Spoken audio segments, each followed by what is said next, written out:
Good morning, first graders. I am so excited for our reading workshop lesson today because we are getting to talk more about the lesson learned. Remember, strong readers think about what they're reading and they find the lesson learned. We are on our last day working on lesson learned because you guys are experts. You're doing such a nice job sending your teacher what you think the lesson is in your story, and we are so proud of you. So today we're going to read a new book and we're going to try one more time to find the lesson learned. So remember, the lesson learned is what did the story teach you? And there's all these choices that we've been looking at on our chart, and we know some of the lessons learned in our stories might not be on this chart, and that's okay because strong readers will find the lesson learned even if it's not right there in front of them after they think about the story and what happened. So today, I would love for you to get comfy right now while you watch this video. This book's just a little bit longer than the other books that we've been reading, so find a comfy spot.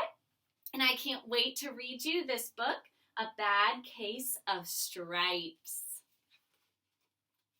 As I read today, your job as a reader is to be thinking about what you think the lesson learned is in this story. So show me your comfy reading spot, but remember, no matter how comfy we are, our eyes are always on the screen so that we don't miss a single moment. All right, show me your comfy spot. Eyes on the screen. Brains turned up and ready to think. Okay, here we go. Camilla Cream loved lima beans, but she never ate them. All of her friends hated lima beans, and she wanted to fit in. Camilla was always worried about what other people thought of her. Today, she was fretting even more than usual. It was the first day of school, and she couldn't decide what to wear. There were so many people to impress. She tried on 42 outfits, but none of them seemed quite right. She put on a pretty red dress and looked in the mirror.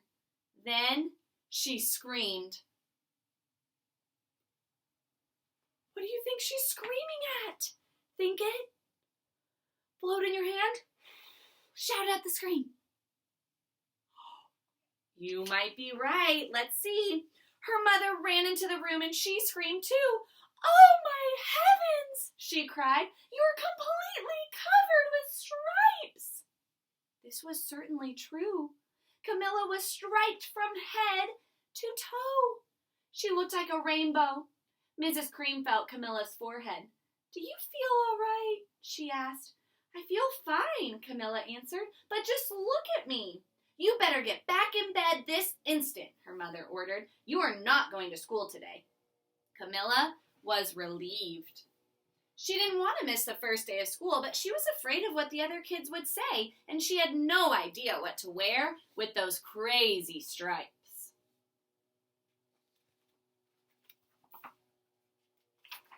That afternoon, Dr. Bumble came to examine Camilla. Most extraordinary, he exclaimed. I've never seen anything like it. Are you having any coughing, sneezing, runny nose, aches, pains, chills, hot flashes, dizziness, drowsiness, shortness of breath, or uncontrollable twitching? No, Camilla told him. I feel fine. Well then, Dr. Bumble said, turning to Mrs. Cream, I don't see any reason why she shouldn't go to school tomorrow.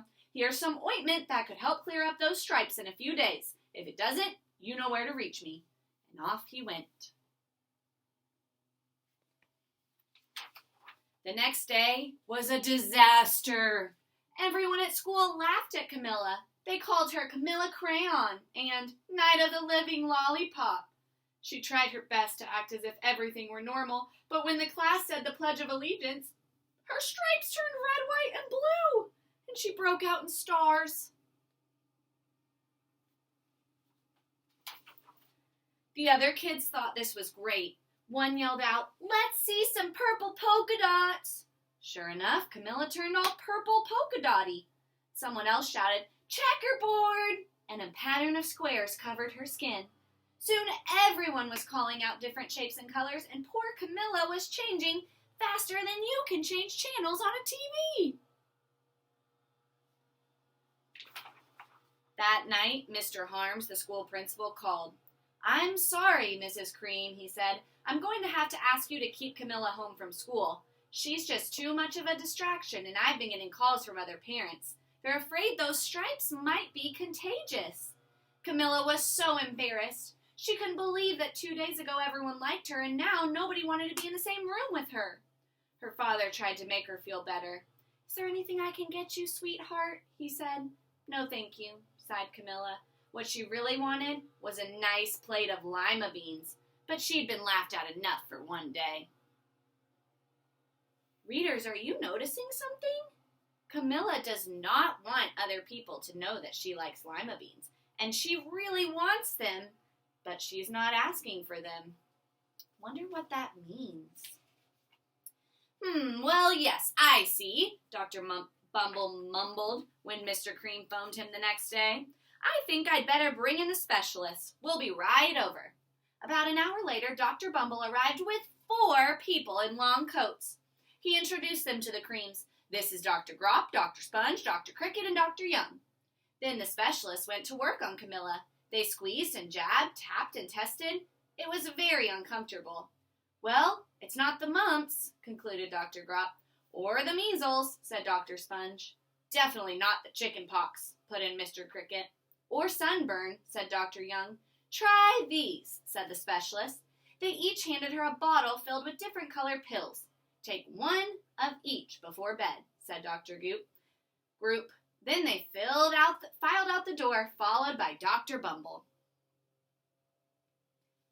Think in your brain, do you think the medicine's going to work? Think it. Blow it in your hand. Shout it at the screen. I don't know. Let's keep reading. That night, Camilla took her medicine. It was awful. When she woke up the next morning, she did feel different. But when she got dressed, her clothes didn't fit right. She looked in the mirror, and there, staring back at her, was a giant, multicolored pill with her face on it. Oh no! Dr. Bumble rushed over as soon as Mrs. Cream called. But this time, instead of the specialist, he brought the experts. Dr. Gourd and Mr. Mellon were the finest scientific minds in all of the land. Once again, Camilla was poked and prodded, looked at and listened to. The experts wrote down a lot of numbers. Then they huddled together and whispered. Dr. Gourd finally spoke. "It might be a virus," he announced with authority. Suddenly, fuzzy little virus balls appeared all over Camilla. "Or possibly some form of bacteria," said Mr. Mellon. "Out popped squiggly little bacteria tails. Or it could be a fungus," added Dr. Gourd. Instantly, Camilla was covered with different color fungus blotches. The experts looked at Camilla and then at each other. "We need to go over these numbers again back at the lab," Dr. Gourd explained. "We'll call you when we know something." But the experts didn't have a clue, much less a cure. I wonder what's making Camilla so sick. By now, the new TV news had found out about Camilla. Reporters from every channel were outside her house telling the story of the bizarre case of the incredible changing kid. Soon, a huge crowd was camped out on the front lawn.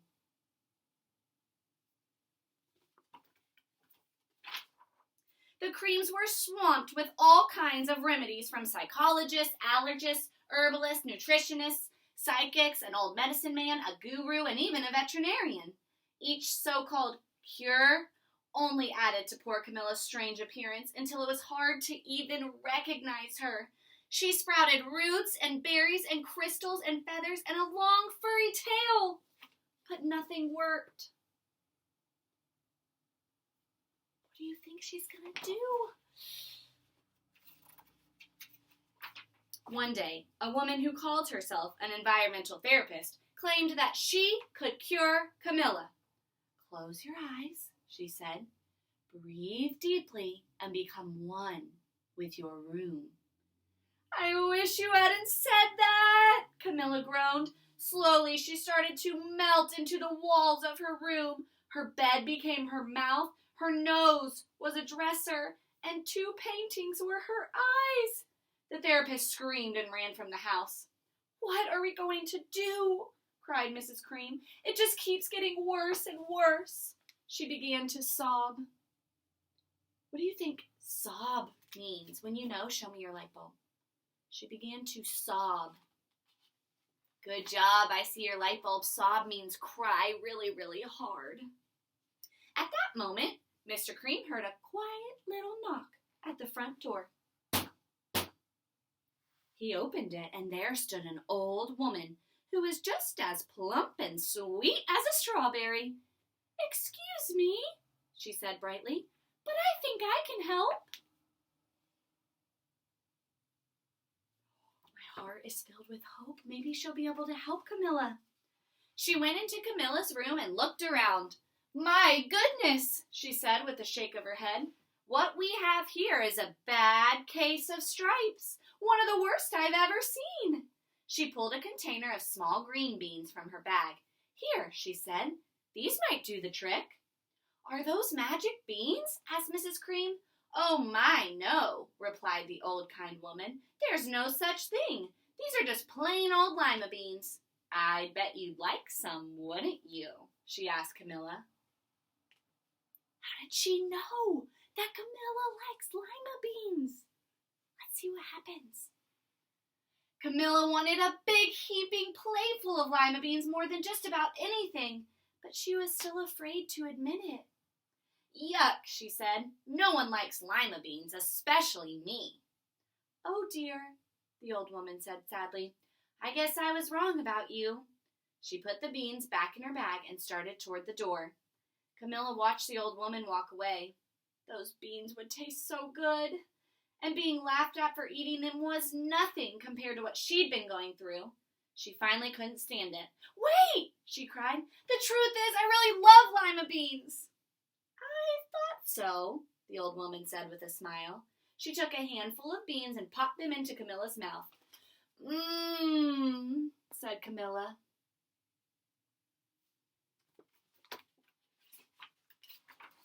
Suddenly, the branches, feathers, and squiggly tails began to disappear. Then the whole room swirled around, and when it stopped, there stood Camilla, and everything was back to normal.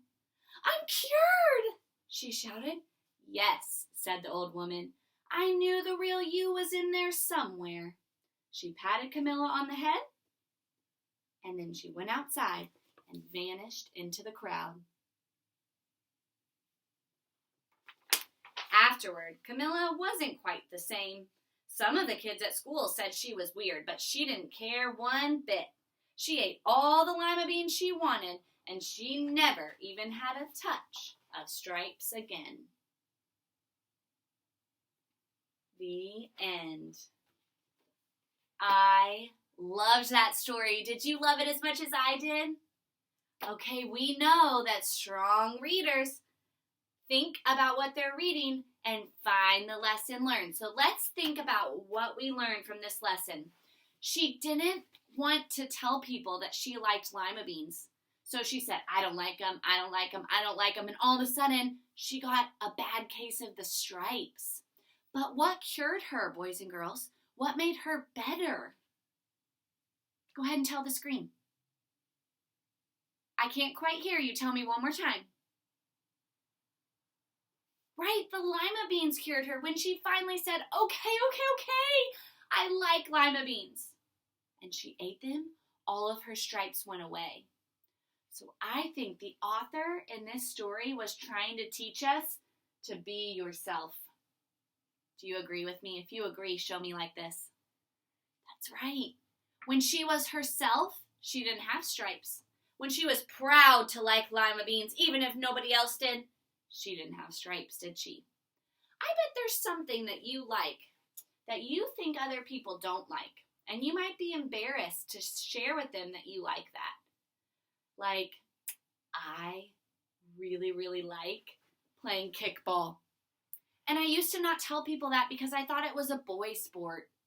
But once I told people I like kickball, they really didn't care that I liked kickball. They were like, "Oh, cool, Miss Fields." And it was all fine. So it's teaching you in this book to just be yourself.